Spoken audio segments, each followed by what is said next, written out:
ओम श्री साई राम। भगवान श्री सत्साई बाबा के चरणों में वंदन करता हुआ आज जो मुझे ये विषय पर कहने का जो सौभाग्य प्राप्त हुआ है, मैं आप सब लोगों के बीच में अपने हृदय की बात, अपने मन की बात या अपने ज्ञान की बात जरूर रखना चाहूँगा। गुरु हमारे जीवन में सबसे महत्वपूर्ण भूमिका निभाता है। हम बोलते हैं कि ये जीवन का उद्धार बिना गुरु की कृपा के संभव नहीं है। जब हमारा जन्म होता है तो माता ही हमारी प्रथम गुरु होती है। माता, पिता और गुरु हमारे जीवन के निर्माण में बहुत महत्वपूर्ण भूमिका निभाते हैं। हम अपनी हमारी दृष्टि सीमित है, लेकिन गुरु की दृष्टि बृहद होती है। गुरु बहुत दूर दूर तक देख सकता है। गुरु हमको मार्गदर्शक के रूप में, पथ प्रदर्शक के रूप में राह दिखा सकता है। और जीवन में ऐसे कई बार गुरु का एक अर्थ है प्रकाश दिखाने वाला। तो जब भी जीवन में हम अंधकार की परिस्थितियों में पहुंचते हैं और हमें कोई रास्ता नहीं सूझता, जैसे महाभारत में अर्जुन के सामने जब युद्ध चालू हुआ तो अर्जुन एकदम की कर्तव्य मूढ़ हो गया। उसको समझ में नहीं आया कि दोनों ओर से सेना खड़ी हुई है और अब मैं निर्णय क्या लूँ। सामने भी मेरे मामा, भाई, बंधु, गुरु सब मेरे से युद्ध करने के लिए तैयार हैं। मैं भी युद्ध करने के तैयार हूँ, मेरी सेना भी युद्ध करने के लिए तैयार है।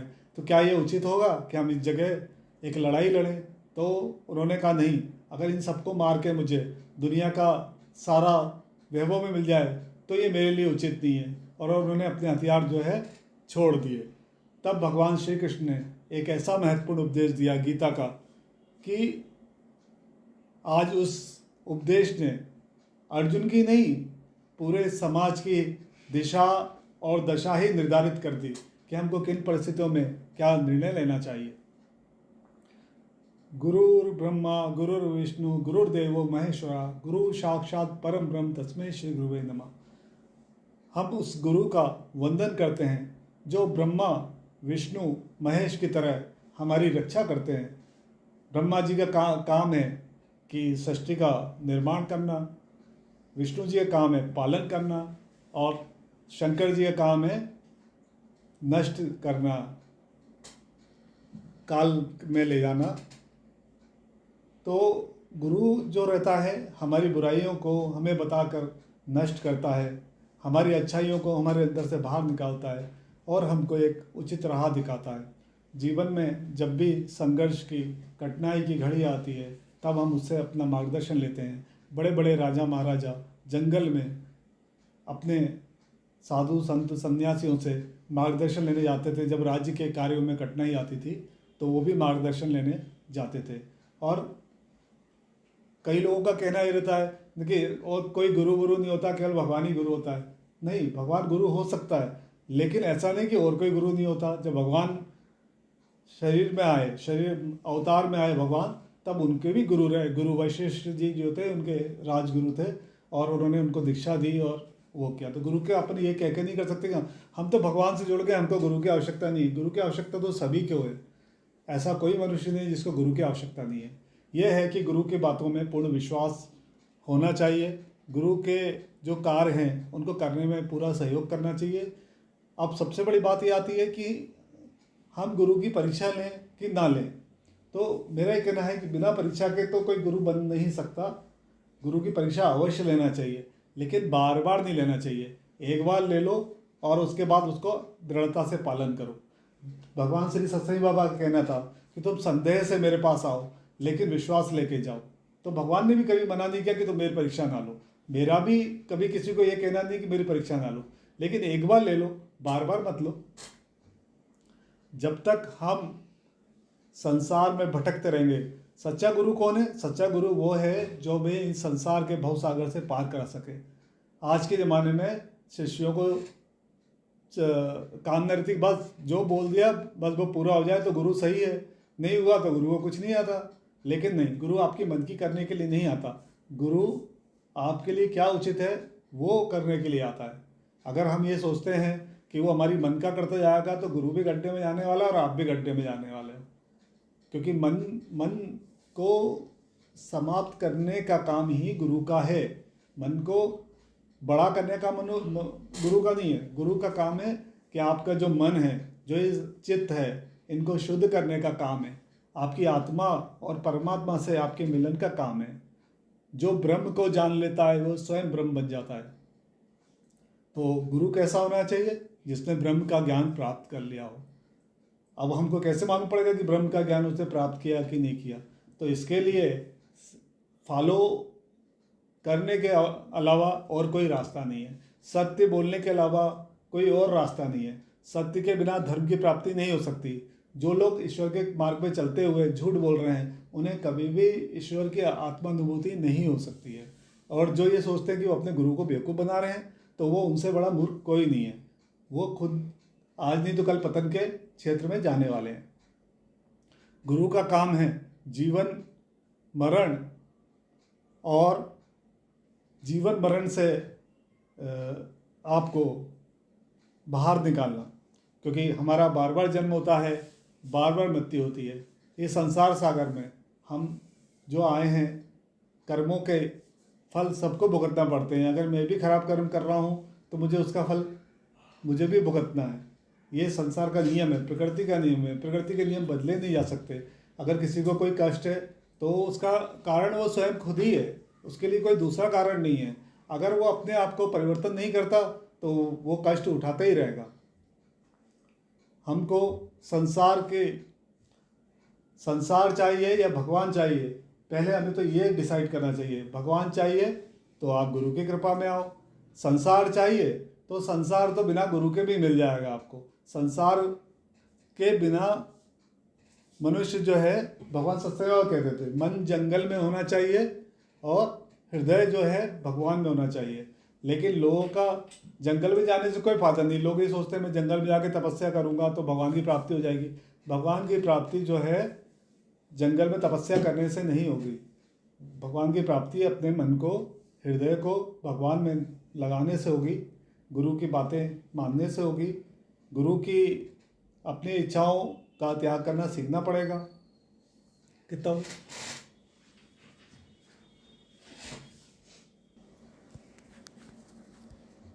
ईश्वर जब भी अवतार लेकर धरती पर आते हैं तो गुरु ही वो माध्यम है जो बताता है कि भगवान है।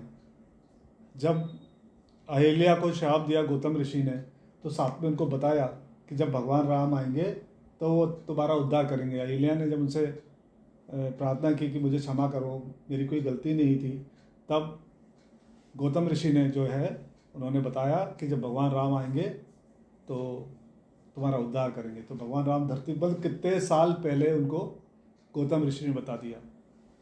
तो गुरुओं का जो काम है ईश्वर की ओर ले जाना, ईश्वर के दर्शन कराना और आत्मानुभूति मतलब शरीर, हम जो शरीर के अहंकार, हमारे अंदर कई प्रकार के अहंकार हमारे अंदर रहते हैं, जिसमें सबसे बड़ा अहंकार है देहाभिमान। मतलब शरीर का हम लोगों की सबसे बड़ी कमजोरी कि हम अपने आप को शरीर समझते रहते हैं। हकीकत में हम लोग शरीर है ही नहीं, हम लोग आत्मा है। ऐसी आत्मा जो मुझ में है, आप में है, सब में है। एक बार भगवान सत्साई बाबा से एक शिष्य ने पूछा कि क्या आप भगवान हैं? तो उन्होंने कहा मैं भी भगवान हूँ, तुम भी भगवान हो, मुझे मालूम है और तुम्हें नहीं मालूम। तो ये गुरु का दायित्व है कि वो अपने शिष्यों को ये बताए कि वो देह नहीं है, वो आत्मा है। और भगवान क्या बोलते हैं? ऐसी आत्मा जो हमेशा आनंद में रहती है। आनंद हमारा स्वभाव है और गुरु ही उस आनंद की प्राप्ति हमें करा सकता है। संसार का कोई सुख हमें, वो लोगों को लगता है आज हमारे पास पैसा नहीं है तो आज हमको सुख मिलने वाला है, सुख मिल जाएगा, पैसा आ जाएगा। लोगों को लगता है भाई संतान नहीं है, संतान हो जाएगी तो सुख मिल जाएगा। लेकिन ऐसा कुछ भी नहीं है। आपको जीवन की ये सारी भौतिक सुख मिलने के बाद भी आपको आनंद नहीं मिलेगा। तो वो आनंद कैसे मिलेगा? वो आनंद जो है आपके अंदर समाया हुआ है, उसका ज्ञान आपको केवल गुरु ही दे सकता है। गुरु ही उस आनंद का, जिसमें आप सच्चित आनंद, मतलब हम हमेशा आनंद में रहें, तो वो उसकी अनुभूति केवल गुरु ही करा सकते हैं। आत्मा इंद्रियों, मन और बुद्धि से परे। इस विषय में ज्ञान और तर्क हमारी कोई सहायता नहीं कर सकते। केवल गुरु की कृपा से ही सब कुछ संभव है। धर्म, अर्थ, काम की प्राप्ति अपने प्रयत्न से हो सकती है, लेकिन मोक्ष की प्राप्ति बिना गुरु के संभव नहीं है।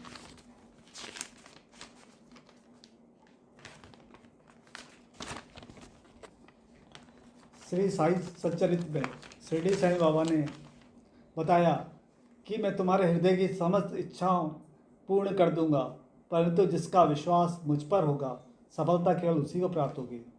चाहे कोई कितना ही विद्वान और वेदांत में पारंगत क्यों ना हो, वो अपने निर्दिष्ट स्थान पर नहीं पहुंच सकता जब तक कि उसकी सहायता कोई योग्य पथ प्रदर्शक ना मिल जाए, जिसके पद चिन्हों का अनुसरण करने से ही मार्ग में मिलने वाले गड्ढों, खंडकों तथा हिंसक प्राणियों के भय से मुक्त हुआ जा सकता है। गुरु की कृपा में जाने से मृत्यु नहीं दूर हो सकती, लेकिन मृत्यु का भय दूर हो जाता है। मृत्यु, ये मानव जीवन में हमेशा मनुष्य मृत्यु से डरते ही रहता है, लेकिन जब वो गुरु की कृपा में जाता है मेरे पास आ रहा है कोई भय नहीं। और हम दुख और कष्ट क्यों उठा रहे हैं? हम दुख और कष्ट इसलिए उठा रहे हैं कि हम उस प्रेम को बहने नहीं दे रहे। हम सोचते हैं कि कोई व्यक्ति हमसे प्रेम करेगा तभी हम उससे प्रेम करेंगे। नहीं, हमको सबसे प्रेम करना है, सबकी सेवा करना है। प्रेम संसार का सबसे अनुपम उपहार है जो भगवान ने हमको सबको बिना किसी भेदभाव के बांटा है। तो मेरा आपसे सबसे कहना है कि आज गुरु पूर्णिमा के दिन अगर हमको सबसे ज़्यादा गुरु के प्रति कोई समर्पण दिखाना है तो सबसे प्रेम करना है, सबकी सेवा करना है, अपने माता पिता से अच्छा व्यवहार करना है, अपने लक्ष्य को भूलना नहीं है। हम जीवन में भटकते रहते हैं। भगवान सत्साई बाबा का कहना था कि अगर लिफाफे पे पता लिखा हुआ नहीं है तो वो क्या होगा, भटकता रहेगा। आपने पोस्ट ऑफिस में डाल दिया और वो सही मुकाम पे नहीं पहुंच पाएगा। इसलिए हमको ये चीज़ जरूर मालूम होनी चाहिए, और ये चीज़ भी सिर्फ गुरु ही बता सकता है कि तुम्हें जाना कहाँ है, तुम आए कहाँ से हो। हम भगवान के पास से आए हैं और भगवान के पास ही जाना है। ये कार्य जो है गुरु का है, गुरु ही बता सकता है ये कार्य, और हमको इसके लिए गुरु को धन्यवाद देना चाहिए। हे गुरु, तुमने अंधकार में हमें राह दिखाई, तुमने हमको वो दृष्टि दी जिससे हम मानव में प्रेम करना सीखे। सबसे भेदभाव करना हमको भेदभाव नहीं करना है। ये मनुष्य जीवन अत्यंत ही दुर्लभ है, इसका उपयोग करना है, इसको भगवान के श्री चरणों में लगाना है। ओम श्री साई।